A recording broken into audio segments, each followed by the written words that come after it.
going to be a different style of keynote. I have my notes. I've crafted my notes over a couple of times, but there's something they call audible in American football. If you ever watch the Americans playing you guys call it soccer here, but they call it football. The quarterback, oftentimes when the defense line up against it, he will oftentimes read the defense and change the offense line. So in this particular point in time, I'm able to read the room a bit, and I'm going to call an audible. When I mean I'm not going to go by my script. I'm going to speak from the heart. What oftentimes, you look at what's actually obtainable and what's going on, and oftentimes you look at what you've scripted and see some kind of dissonance. So the topic is the use of data in solving human security problems in sub-Saharan Africa. My name is Adebayo Adeleke. I am the founder and CEO of Routewatche. What is Routewatche? About 4 years ago, at the height of Boko Haram and insecurity in Nigeria, myself, having retired from the US military, over 20 years of service, and I spent about 6 deployments in Australia part of the world combating terrorism. But how can I help the country of Nigeria and able to solve some of these problems? Came up with the idea of Routewatche. And how did Routewatche came about? In 2008, 2009, 2011, I was deployed to the country of Afghanistan in a place called Uruzgan province, Logar province, and Woda province of Afghanistan. I was the commander of about 150 to 200 soldiers, and their mission is to supply the combatants in the US combatant fighters and into logistics and supply chain. So my main job is to keep the line of supplies to those soldiers fighting the war.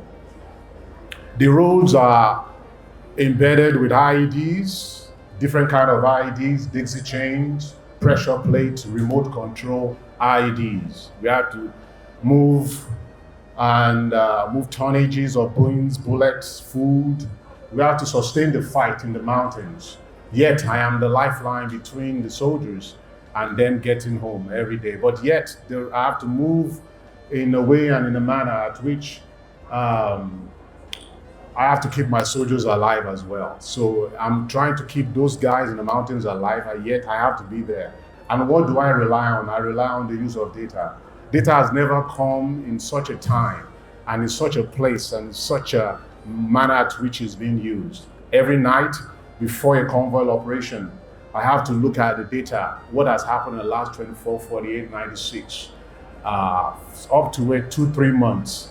I look at it by hour, by the day, by noon, by just name it all. I have to study how many IEDs has been removed on the road, how many explosion has gone on this time of the night. And with that data, I craft my own movement plan so that at the end of the day, I can look myself in the mirror. If I have to lose a soldier, if I have to lose a soul, when I write to those parents that I've done everything humanly possible to keep your son and daughters alive, data saved my life. I went with 150 soldiers, and by God's grace, I came back with 150 soldiers. And it's not by my own doing alone, but it's because I use and I craft data. People kind of laugh at me that I'm weak. I should have just braced the night. Whatever happens, it happens. Yeah, that might be good for them, but I cannot live with myself knowing fully well that I have every other option that I can use to actually save the soldier. So every night, I go line by line. I have to figure out a way. There was a particular point in time, the only time I found credible to move at night is between 1 a.m. and 2 a.m. in the morning. The Taliban do sleep sometimes, and I told my guys, within this 1 hour, we will make this trip. Well, I don't care I know you have buddies over there, you want to say hi to them and greet them. But whatever we do, by 1:59, we're back at our base. I don't care what we do, we speed through the night, we got over there, we deliver what we deliver, and we came back within an hour of our time. So with this concept that I've experienced in time, I had a first-hand and a front row seat of how data is quite imperative to the safety of human lives. Every life on earth is worth saving. No human life is worth just depleting and wasting away. I'm a Yoruba man to the core. I was born in Malaysia. My father is from Ibadan, and I grew up in Ileife. So I'm really from the deep, deep of the Southwest.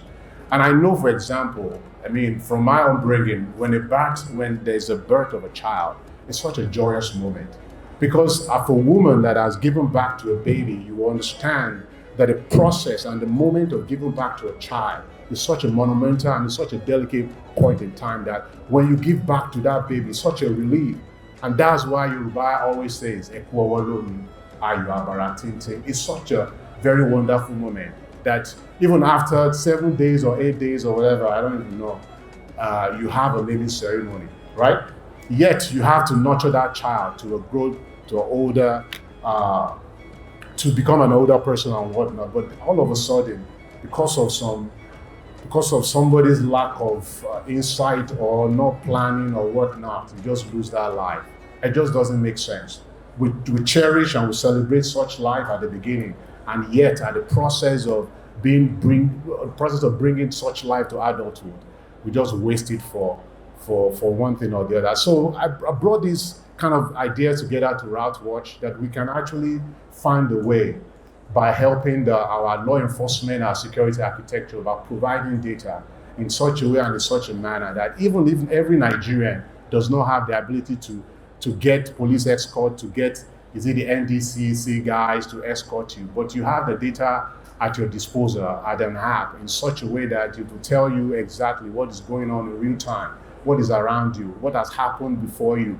You're plowing from Lagos to Ibadan, and you can tell you all the incident that has happened in the last 24 and 48 hours. Won't you like such app? Can I hear you? Won't you like such app? Absolutely. That's what Routewatche is doing, and that's what we've been doing for the last 12 months. We've been actually crafting. It's such a delicate and such a humongous operation and task to take on. But we've been able to do it. Currently, we are revamping our app in such a way that we can provide better services for you by actually having map function, geolocation and whatnot. But that's what Routewatche is all about. We are using data to save lives, and we'll continue to do it until we'll continue to do it. I think, and I always tell my team, if you can save one life, just one life by this app, we've accomplished our mission. So that's what Routewatche is all about. And we're beachheading out of Nigeria. And once the Nigeria is done, we'll move into other parts of Africa that have been plagued by terrorism and other nefarious acts. Slide, please. Just go to the slide for formality's sake. This is what Routewatche is going to be. And the next, we'll let you know. You can download it now. I'm still having some technical issues, but we will be there in the next a week or so from what my team tells me. We've got to bring it down to fix some stuff. So just being upfront with you on that. Human security, that's our job, to provide, to make sure that all the 7 expression of human security is taken out. And we will continue to do this until we achieve the ultimate victory at this point. Next slide. Next slide. Next slide. Next slide. Next slide. Next slide. Next slide. Next slide. Next slide. Thank you all.